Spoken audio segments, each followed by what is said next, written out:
केंद्र सरकार के बाद राज्य सरकार ने भी एक बहुत अच्छी पहल की है। आज ये पहल की है महिला एवं बाल विकास मंत्री अनीता बघेल ने, जिन्होंने सीधे संवाद किया है आम लोगों से।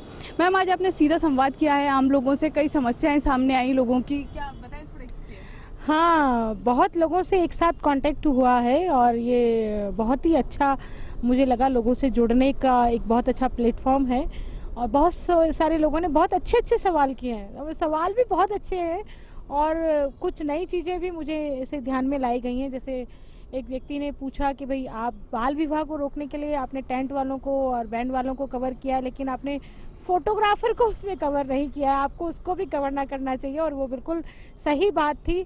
कई लोगों ने बाल विवाह को रोकने के लिए क्या कानून बनाए हैं उनके बारे में जानकारी लेना चाहिए। कुछ लोगों ने आंगनवाड़ी के बारे में भी, संदर्भ में भी प्रश्न किया है। किसी ने शिक्षा की अवेयरनेस के कारण से, शिक्षा की कमी के कारण से इस प्रकार की कुप्रथाओं को जारी रहने की बात कही है। तो शिक्षा का प्रचार प्रसार के लिए सरकार क्या कर रही है, उस प्रकार के प्रश्न पूछे।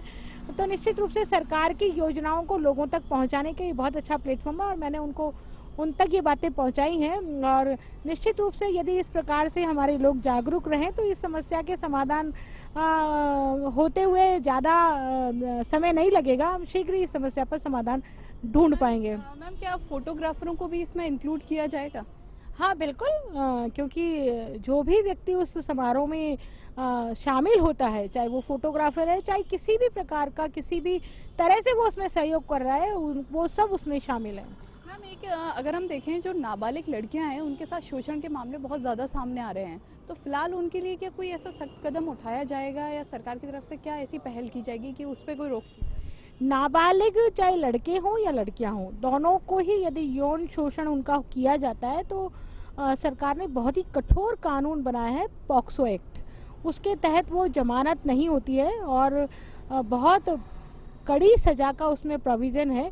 तो यदि इस प्रकार की धाराएं उस पर लगती हैं और वो जाता है वहाँ पर, तो वो बच नहीं सकता वो व्यक्ति।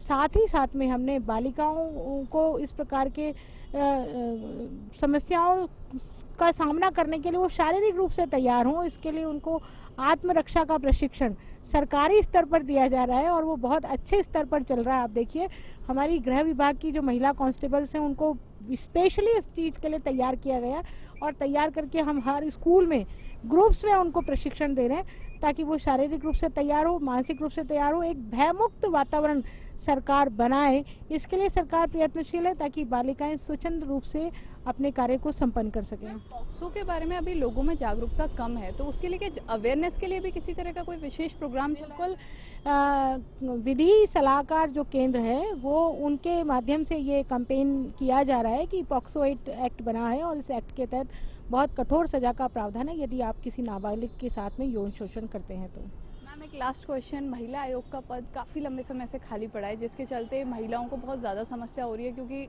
लगभग 4 से 6 महीने होने को आए हैं, तो उसके लिए आगे? बिल्कुल, अभी शीघ्र ही देखिए, अभी चुनाव थे, बहुत सारी आचार संहिता लगी हुई थी, इस कारण से शीघ्र ही माननीय मुख्यमंत्री जी महिला आयोग का पद भरने वाले हैं। Thank you so much ma'am. इतनी आज हम आपको बताते हैं, राज्य सरकार ने एक बहुत ही अच्छी पहल की है। ऐसी पहल होती रहनी चाहिए जिससे कि जो सूबे के मंत्री हैं, सूबे के सूबेदार हैं, वो आम लोगों से मिल सकें और आम लोगों की समस्या को सुन सकें ताकि उनके समस्या का हल निकाला जा सके। कैमरामैन मोहन के साथ Chhavi Awasthi, A1 TV। Thank you so much.